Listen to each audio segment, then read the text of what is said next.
So welcome, everybody. For those of you who don't know me, my name is Tracy Thompson. I'm the instructional designer who works with the Office of Medical Education over at the medical school.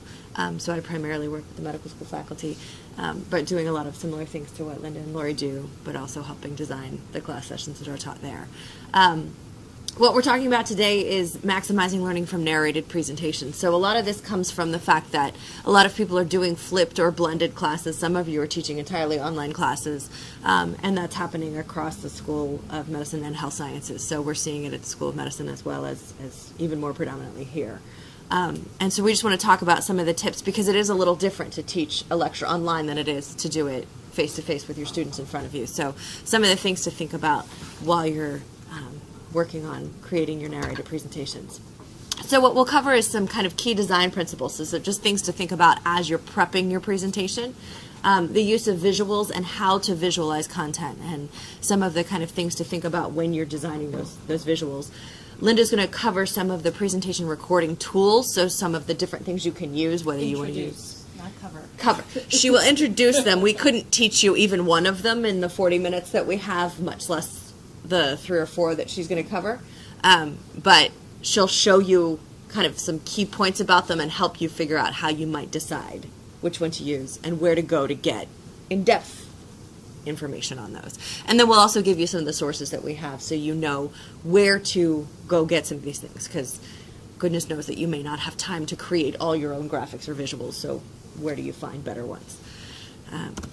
So just to give you a little background, this is based on research. And so the big book that we use is the E-Learning and the Science of Instruction. That one is a pretty dense text. So I would not recommend going out and getting that and looking at it. But there's also some other books. One is The Design for How People Learn. That's a much smaller, more accessible book. And then some other things that I don't have covered on this slide, but they're in the references, are books just on how to build good slides and presentations. And this is applicable online and face-to-face, but just how to make your slides not quite so dense. And those are Slideology by Nancy Duarte and Presentation Zen by Gar Reynolds. And both of those are fairly well thought of in terms of helping you design your slides effectively to convey the information you want. So the first thing, and for those of you who've done any work with the Smart Lab or the Impact Team or instructional design, we harp on this all the time, which is to clarify your instructional goals. So no matter what you do, we're going to say, what are your objectives? What are you trying to accomplish with this lecture presentation snippet? Because that's really where we anchor everything back to, and that's the case with online lectures, even more so than it is perhaps in face-to-face, because you have a limited attention span, you have a limited amount of time, and you've got to really stay focused on what it is you want to accomplish with your online lecture. The other thing is that preparation is really important in this, and that is literally a photograph of my desk this morning with this presentation mapped out on Post-it notes. And the reason I bring that up is that it's important not to just start making slides, perhaps, or if you make slides, to stop and look at that slide sorter every once in a while and organize them, because organization is really important with an online lecture. And so take the time to actually prepare and think it through, because all of the pauses and thoughts and things that are a little bit more organic in a face-to-face class feel very awkward in a recorded lecture. So you want to make sure that it flows well. And then the next thing is to consider your students. And so keep in mind that, one, they're actual people. So we're sitting in a little office with a microphone and we're talking to that microphone, and that doesn't feel very personal. And I usually tell faculty to picture your students. Picture people actually listening to you. And then also think about the characteristics of your students. Are they motivated to learn this? Is this a topic that sometimes can be dry and you need to find some oomph behind it to make it interesting? You know, think about their motivation, and then also think about where they are in terms of whether they're a novice or an expert. You're an expert in whatever it is you're teaching, but keep in mind that they're not. And so you need to give them some structure, and I'll talk about that in just a second. One analogy for the structure and the organization you use that is in the Design for How People Learn book that I really like is to think about, as an expert, you have a really well-organized closet of things. All of this information you have is really well organized, and you know where this information is and how it links to other things. And so the example she gives is that if you had a pair of blue knitted socks that your grandmother made you that are wool, that would get filed in your knowledge in blue socks, things that are wool, things that are handmade, things from grandma, things that go with this jacket, so they have all of these really rich connections to other things. Well, your students have just a big pile of information, and so they have no idea where to file what you're giving them. And so what you have to do is provide them some sort of structure, and especially this is true in your online stuff, because they can't see you. They can't see you making hand motions that show how this relates to that. You have to help them have that structure. But that's true face-to-face or online. The structure is really, really important. And so things that you can do to help them with that are things like a concept map. And these can be things that you fill in for them or that you have them fill in with you.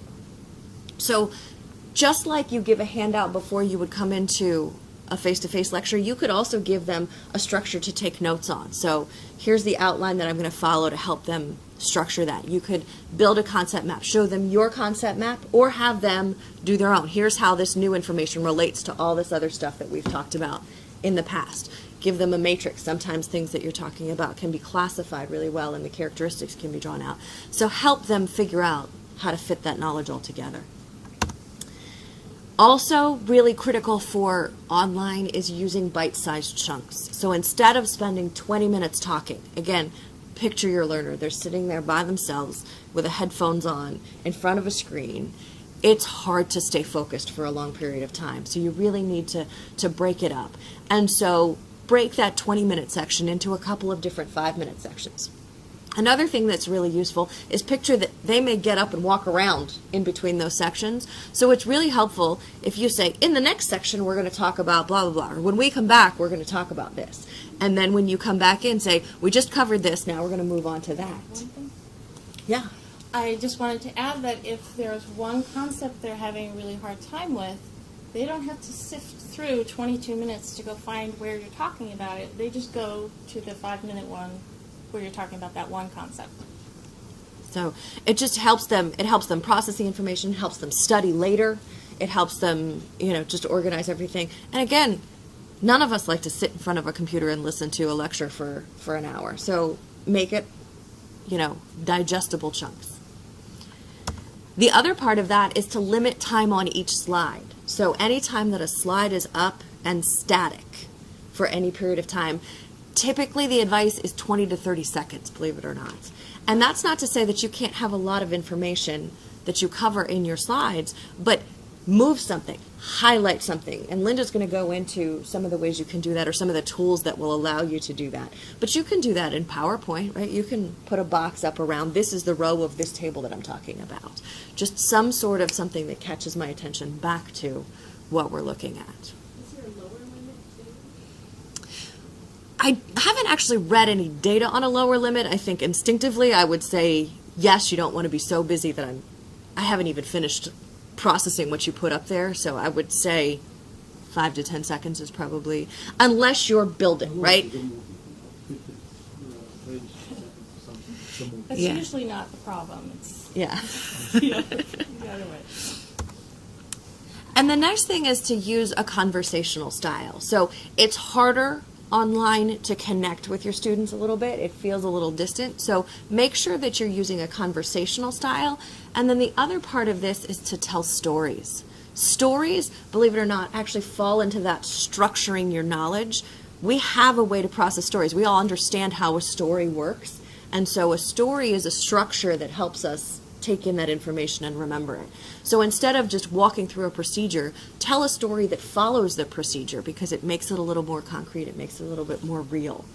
Same thing, steps to query a database. Tell a story about what you needed to do to get data out of a database. That's the kind of thing we're talking about with these stories. And then also, just because you're online does not mean that you can't ask questions. It doesn't mean you can't recap. It doesn't mean that you can't stop and have students self-assess. So I will often tell people, it's totally fine to stop for a minute, to say, I want you to think about this for a second. And you can say, hit the pause button and write this down, and then hit play when you've written it down. You can say, you can actually instruct your students to do something. Because again, we're picturing them as real people listening to what we're doing. So you can say, in your notes, I want you to write down what you think the answer to this is. And then move on. Just like you would do in a face-to-face class. We can't guarantee they're going to do it, but you also can't guarantee that everyone answered your clicker question when you did it in class, or that they all wrote it down in a face-to-face class. So you can certainly ask them to do something while you're lecturing online. The other thing is that some of our tools will actually let you embed quizzes right within the tool. One of the ones that Linda will cover is something called CAMTASIA. We're not going to show you how to actually do the quiz, but we can show you the tool, and it will allow you to do that, and we can show you where to find instructions on that as well. But so make sure that you're going back and recapping and letting them make sure they're processing the knowledge, because otherwise it could just go on and on and on, and you want to re-engage your students as often as you can. You can use text. So if you read these books I talked about, Presentation Zen and Slideology, both of them are fairly anti-text. They're big, we want visuals. Well, that's great for kind of business presentations or big wow presentations, but we have to find a balance. As educators, we have to find a balance between making sure they actually have the information they need and that they can study from it, and making sure that it's not just all text on a page. And so there's an interesting, they've kind of coined a term that they call slides are not documents, and a lot of times PowerPoint presentations become slidejuments, which is not really slides and not really documents, and it's just all this text on a page. And some of the interesting things is that you can read, they can read faster than you can talk. So if you have all these words on a page and you are reading them while they're reading them, they're going to get to the bottom, and it's just hard to process all of that at the same time. So really focus in on the key point of the slide. And the fun thing here is that an extra slide doesn't cost you anything. Okay? So this is all electronic. You can break it into meaningful chunks and hone them in on, here's the key point, right? So if you put up a bar chart that has 17 bars on it, but you're really comparing 3 of them, just put the 3 up. You don't need all 17 of them. Put the 3, and then maybe put a reference to where they can go find the whole chart so they can really look at it later. But if all you're going to talk about are these 3 points, or the comparison between the smallest one and the largest one, you don't need all of that data that's going to get them lost and confused. You don't need a lot of bullets. Some of the guidelines will say that you should have no more than 6 bullets with 6 words per bullet, or 7 bullets and 7 words per bullet, depending on whose stuff you're reading. But you don't want a ton of text on your slides. And if you have text, consider breaking it into multiple slides so that it's not so busy. The other benefit of that is that, to be honest, our students are taking notes on slides. So the white space is helpful to them to be able to take those notes in the extra white space. That was one thing that we heard, especially from our medical students this year, because they're using iPads. And they were taking notes on the iPad, and there was nowhere to take the notes. So they had an extra request to please give us more white space on our slides. So white space is not a bad thing. Okay? I have a book that's called White Space is Not Your Enemy. And so, and then also, the other thing, when I say don't use text, there are more of you here than we had anticipated, so I don't know. We have more handouts that I can give you. But another thing that you can do is actually give out a handout with the more details. So your handout that you give your students does not have to be a copy of your slides. Your handout can give them the more detail, because again, that's the difference between a slide and a document. A slide is a visual aid while I'm talking. So when I'm talking, that's where most of the content is coming from. The slide is to anchor you on what's important about what I'm saying. But then, because again, we're giving them a lot of content they need to study, they need to pass tests, they need to be able to use this later, you'll get some pushback if your slides are nothing but pictures, because they're going to say, well, I didn't have enough information for that. I couldn't study from that. So I'm not saying don't write out all that information. And again, I understand that what I'm saying is to create 2 documents, and that's a little bit more work. But if you think about it, if you've already written out all those bullet points, take them, copy and paste them into your Word document, and put an image up. And it's not really that much more effort on that front. But it's just something to consider. Is it really something that needs to be on the slide, because then they're going to be reading and not listening. And then use graphics. So we keep talking about you can use text, but graphics really have a lot more impact. The research really shows that visuals resonate more and they last longer. The memory of the visual lasts longer than the memory of the text. And so that's where we really want you to think about where you can use a visual in place of text, where it's appropriate. But one thing to keep in mind is that visuals are not just for decoration. So don't just put them on there because, oh look, clip art, it's cute, I liked it. That will actually distract. So that'll take their attention off what you're focused on, because you put this picture up that doesn't relate to what you're talking about, or doesn't add or enhance what you're talking about. And then make sure you remove extraneous material, because again, we have that limited attention span. We have, more isolated students in terms of not having, you to look at and stuff like that. A tangent is really difficult to handle in an online environment because they're not kind of with you in the story. So get rid of the extraneous material, get rid of the extraneous pictures, and stay really focused. And that's really helpful to students who are watching online lectures. And then also, interesting material that's not relevant can hurt learning. So if you have this great story about something that doesn't really bring with it the learning that you want to have happen, they get all excited about that story and they're listening to this extraneous material and they're not getting the real important content that you want them to get. So be careful. Again, that's why I started with our learning objectives, right? If it doesn't support your learning objective, it doesn't need to be in your lecture. Even if it's the greatest story you've ever told and everyone laughs every time, that's what they're going to remember from your lecture though, not the content you wanted them to get. So be careful about what material you have and really try and stay focused. And now I'm going to pass it off for a little bit more about graphics and what you might use them for, because sometimes it's really hard to say, but these bullets are really what I wanted to say. How do I turn that into an image? What might that look like? And Linda's going to cover that. Let's just switch. Did you open it already? I did. It's okay.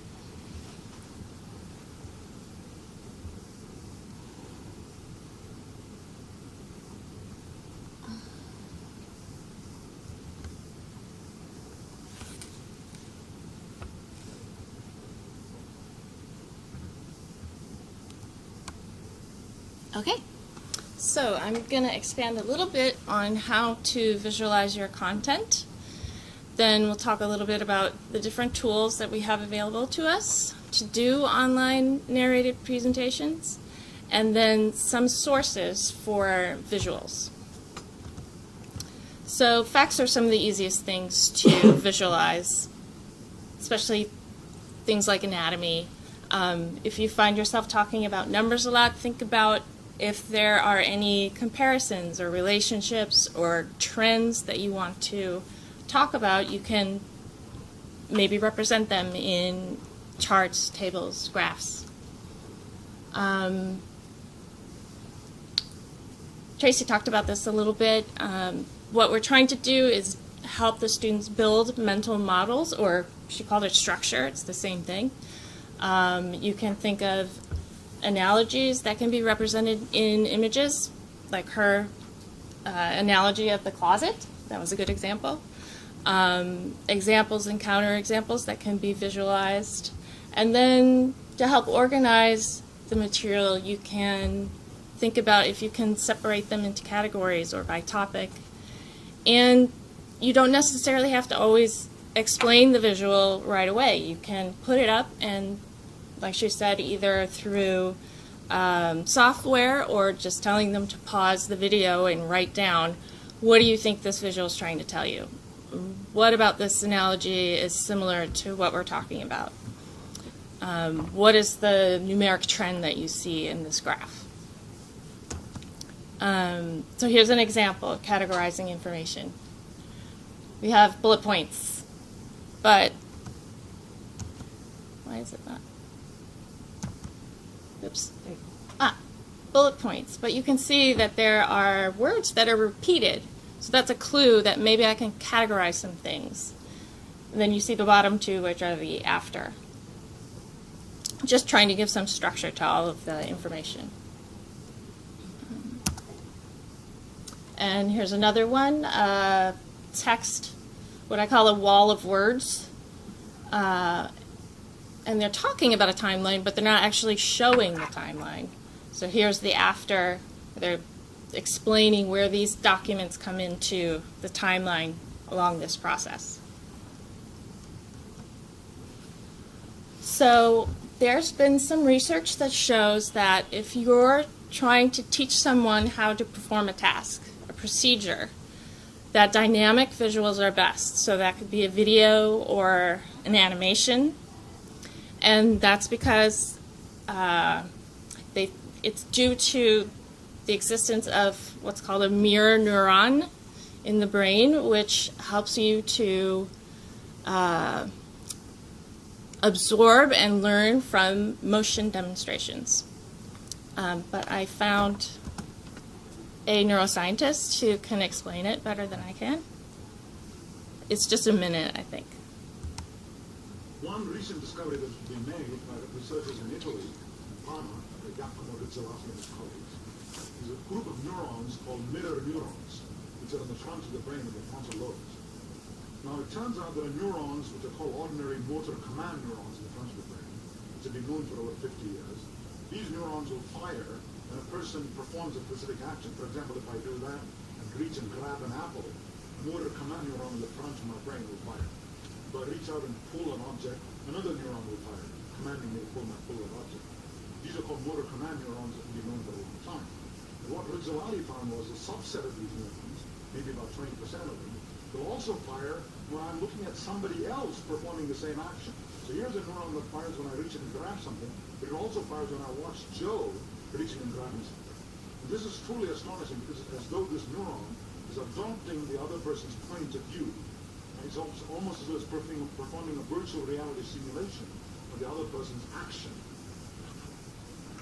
So that visual was confusing because he was talking about the frontal lobe, and the part that was colored wasn't the frontal lobe. So he needs some help. okay, but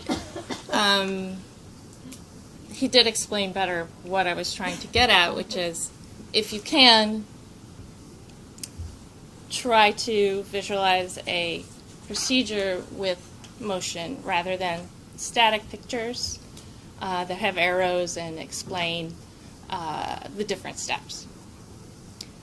So processes, or how systems work, by contrast and counterintuitively, are better taught with static visuals, because a learner naturally, when they see a system, they want to figure out how it works. They'll break it into parts. They'll try to figure out what each part is and what it does, and then think about cause and effect, try to figure out patterns, how the things interact, and then finally animate mentally how the system works. So if this is the way normal brain works, it's very effective to teach that way, and there have been some empirical studies proving that. And here's one of the examples. So in this static picture, we have all of the pieces labeled, and then all of the explanations of what each piece does and in the order in which it does it, to explain how a pump works. So how do you do all this? Online. We have a few tools, PowerPoint, CAMTASIA, and PANOPTO. And the reason I'm talking about these three is because I get asked, I have to do an online presentation, what should I use? Well, it depends. What do you want to do? What's most important? What kind of time do you have? So I'm just going to go quickly through the pros and cons of these three. In your handout, there's a very detailed chart comparing the three, but I'm just going to talk about the highlights. So obviously the pro of PowerPoint is that everyone has it. You can make diagrams and charts and tables within it, and you can do visual cueing like the boxes and lines that I just did. Those are just shapes with no color fill. The cons are that if you have HIPAA concerns or something like that that makes you want to keep it private, right now it's difficult to upload videos to Blackboard until they update it. So you have to put your video online and link to it in Blackboard. And we've been doing this through YouTube. And in YouTube, there are various privacy settings. If you make it completely private, no one can see it. That's not going to work. If you make it completely public, people can search for it and find it. If you make it unlisted, only the people with the URL can find it, can watch it. However, technically, those people could send the URL to someone else. They could even post it on the internet. So legally, it's not kept private. The other con against doing a narrated presentation in PowerPoint is that there's no interactivity. Camtasia, on the other hand, has lots of interactivity. You can do quizzing. You can do a clickable table of contents, so people could go back to things that they didn't really get, and clickable links, so if you wanted them to go somewhere else on the internet. And there are a lot more options for doing visual cueing, like zooming in, which would be really helpful for complicated diagram or complicated realistic photo of an organ or a system or something like that. There's lots of different options, and not only that, but you can add them after you've done your recording, and you can edit them after you've done your recording. You can use PowerPoints that you already have, and all of the animations and things that you already have in there will stay intact. You can add a webcam if you like. You can make it the whole screen or just picture-in-picture. And I have an example of that. You can just record the screen if you want to show a website, for example. And then the video that you make and any other videos you want to put with it, you can edit all of those.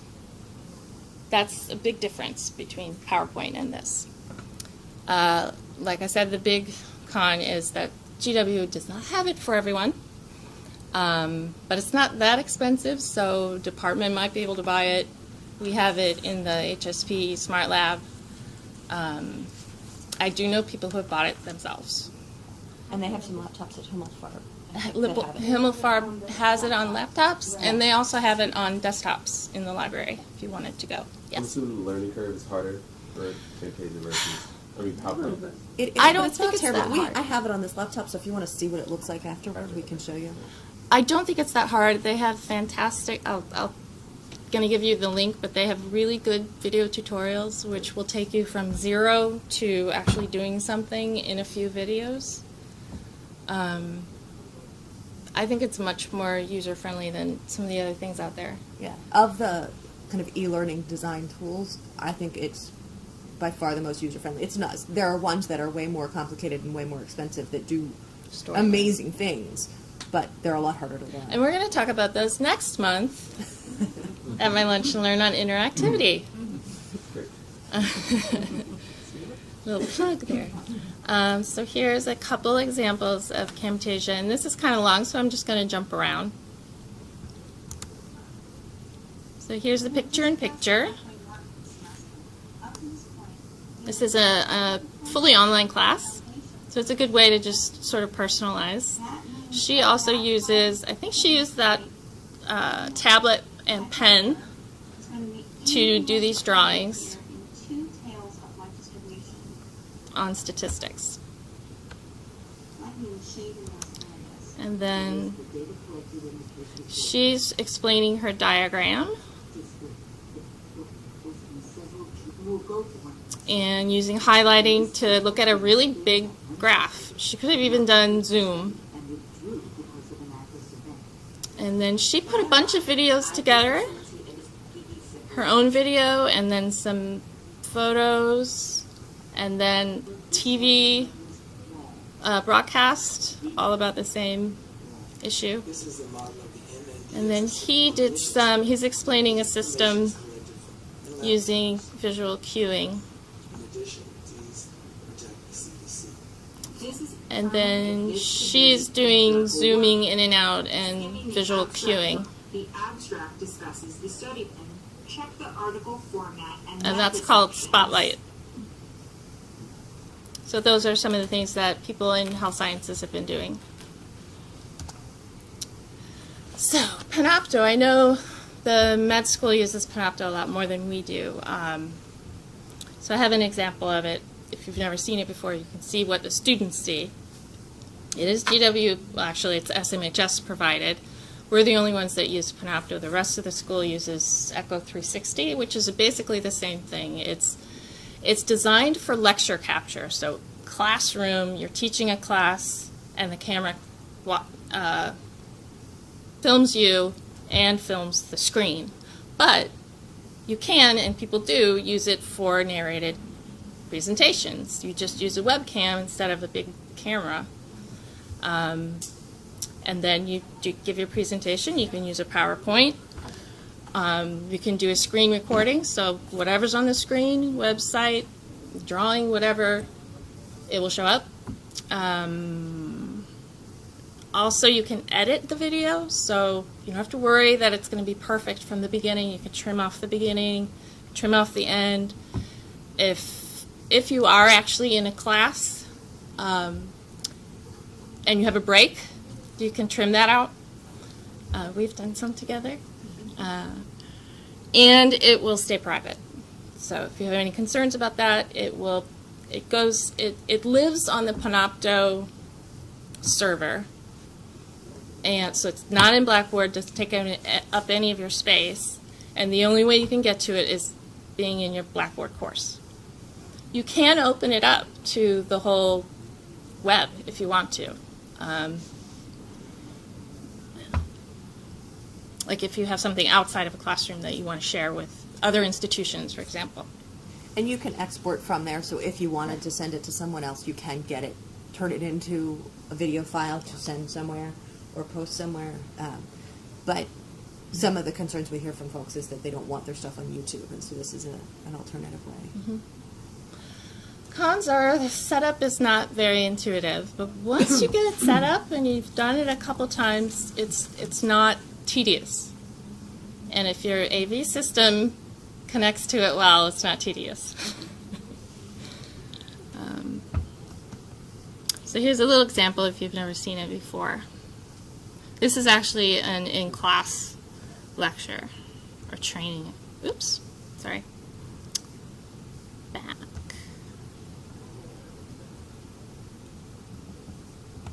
I've even added notes from tonight that I want to touch base on. So from tonight. You don't have to have the webcam. You could just have your voice. The students can either click to enlarge the PowerPoint and not see you at all, or they can click to enlarge the video and not see the PowerPoint at all. And then the little thumbnails along the bottom, they can click on those and jump to whatever slide they want to hear. If they want to go back and hear another slide again, they can really easily do that. I think they can also take notes on It this. so it automatically puts these what it calls kind of bookmarks in here, so that they can jump from a slide to a slide, which is really helpful to them later when they're studying. They also can click and take notes per slide, so that's another helpful thing. And another thing, sadly, well, it's not sad. It actually is interesting that our med students really like is that they can listen to you at 1.5 speed. So You can do that on YouTube. You can do that on YouTube as well. Yeah. But that's one of the things that they think is fun. And especially I think if you're studying, if you're trying to catch up, you know. They're trying to be efficient. For a professor who I speaks don't think our slowly. students, because I've been doing it this semester, and they want my PowerPoints so they can take notes. I don't think they realize it, or maybe they just prefer not to take notes. Yeah. If you take your notes, personal notes, how does it get saved? Where do you save those notes? It's saved automatically. Can you download them? It's saved in there, so I think it's... Like if you took notes today, but you wanted to go back and look at them next week. Right, it saves them in there. I know, so I know the medical school process the best. They have it on their iPads, and so it's in their iPad when so basically they download the lecture onto their iPad, watch it on their iPad, and then take notes, and so it's their own local copy. So, like she said, we don't have the time to show you how to do all of these things from beginning to end, but I did make short narrated PowerPoints on how to make a narrated PowerPoint, and then how to put it into YouTube and link it to Blackboard. Do a test first. Yeah, always record. If you're doing PowerPoint, record a slide, stop it, play it, like publish that, play back just that one slide, because the last thing you want to do is spend an hour recording your lecture and have the audio sound like you're across the room and you didn't know that it was picking up this mic instead of the one that's on your headset. Or just always test it first, because while that 5 minutes seems annoying, it's so much better than a wasted hour. And then, In the middle of the night. yes. So Camtasia, like I said, and these links are all on the sheet that we gave you. And we're going to have them on the website, so you could download them and just click on them rather than have to type them all in. So they do have very good tutorials in Camtasia. I do know that in Himmelfarb, they will sit with you and... Yeah, Tom Herod is the expert in Camtasia over at Himmelfarb, and so if you make an appointment with him, he'll actually sit with you and walk through the whole thing. Well, I'll do that too for health sciences people that need it. But if you happen to be over in that side of the campus Yes. and you want to meet with Tom, he's happy to do that. And obviously, there are 30-day trials which you cannot put on your own computer because you don't have admin rights, but you can put it on your personal computer, not your GW one. And I've done that before when I wanted to do Camtasia at home and not be here. Did we get Camtasia on the mini lab? Yeah. Okay. So we have it here, and then we have it at 2100. Okay. So Panopto, there are very good tutorials through LibGuides, which is part of the library, and they were made with CAS, and CAS and the library made them together. When I said Panopto is a little not very intuitive to set up, because you have to go through a couple steps. You have to go into Blackboard, link it to Panopto, then download the recorder if you don't have it, and then you manage everything on a website, which you have to log into Blackboard to log into that. Anyway, it's all explained there, and if you have any questions... Once you have it set up the first time, though, it's really not that difficult from then on to do. So it's just that kind of first time getting started, and then I mean, you saw us, those of you who were here when we started, I launched Panopto and hit record, and that's all I needed to do. So. And then, how are you going to have all these wonderful visuals? You can make lots of diagrams in PowerPoint and have an example afterwards about showing you how you can actually adapt them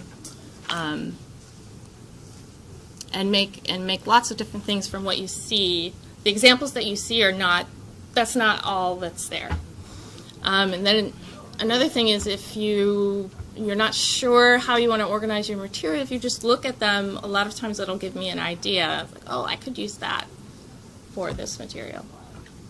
And then this website is a really great place for getting ideas of other organizational ways to organize information into graphics, diagrams, etc. Those are actually, you have to pay for those, but they can give you ideas, and you can adapt PowerPoint Smart Art with those ideas. So for photos and videos, I would recommend staying with Creative Commons licensed works. Creative Commons are legal licenses that were established in the early 2000s. to go along with the movement for open source software. This was an answer to open source videos and photos. So it's a way of using images without violating anyone's copyright. And Creative Commons folks, when they post their stuff, they'll say, this is Creative Commons. And basically, usually they have attribution licenses. They all have so they attribution. say, you may use this, but just please attribute it to me on your slide. And Some of them will say you can't modify it. Some of them will say that you can't use it for commercial use, which you're fine with because you're educational. So, Right. And by attribution, they usually mean not only to say their name, but either put a link or link that actual photo to the source. Any website that has .gov at the end, everything on there is public domain. So you could take any photo and you don't have to attribute it to anyone. And the NIH Image Bank is one place to check out if you're looking for medical things. So I think I skipped Google and Flickr. You can do searches specifically for Creative Commons photos. In Google, most of the ones that'll come up are from Flickr. But if you do a search in Flickr, you'll get those plus many more. And a Google search will also bring up a lot of photos from Wikimedia. And those are, you should check, because it's still your responsibility, but those are generally Creative Commons photos. And for video, you can do searches in Creative Commons, or searches in YouTube and Vimeo for Creative Commons video. And I have, excuse me, short instructions on the handout of how to do that. And, oh, this is my one example of smart art.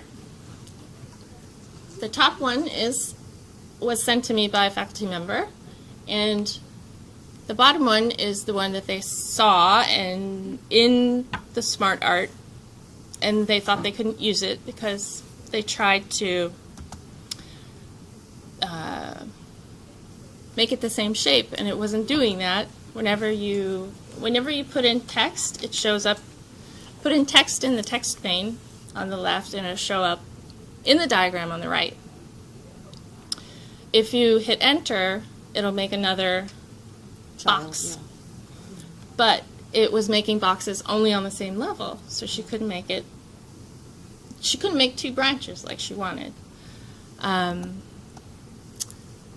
But what we figured out is if you right-click on one of the text boxes, you can add shape and then add assistant. They don't call it child. They call it assistant. I guess because this is actually an org chart. So you can use it for something that's not an org chart, but it helped her organize these different steps. How long have I been fighting with this? Amazing. With smart art, I always say, when in doubt, right click. See if it's there. Yeah. So that's it. If you need help, I'm here. Tracy's here. Himmelfarb, like we said, can help you. And they have CAMTASIA. You can call CAS for help with PANOPTO. They will take you through the whole getting linked to your Blackboard course, etc. And I recently found out that GW has a license for lynda.com, which is a very good online training service. They have short videos on any not PANOPTO, but most software. So you just type in the software you want and the subject that you want help with, and you'll find some short videos. They're all very well made. So you just go to this website and put in your net ID and password. Yeah. I used to subscribe to this myself. Yeah. We started to. But now it's university-wide, so it's available to anybody, which is great. It's fantastic. I would encourage you, just for personal interest, I find their training to be very solid. And also, quite honestly, if you want examples of people doing online training really well, Yeah. some of them do a really nice job. Yeah. So. That is all. That's all. We'll Thank get more you. handouts for you. The printer cartridge ran out right as I was trying to make more of them. So, but we will get more to you who want them, or we're happy to, like Linda said, we'll post it, and we'll also, if you want it emailed to, we're happy to send it electronically, so you can just click on all these links. So we went a little over, but I'm happy to entertain any questions. If you Yeah, have. and like we said, we have Camtasia. There's also there's an app for those of you who may have iPads. There's an app for recording screencasts basically on an iPad that I find to be very effective, especially if you like to write while you're talking. What's it called? Explain Everything. Explain it's $3, Everything. so you have to be a big spender to use it.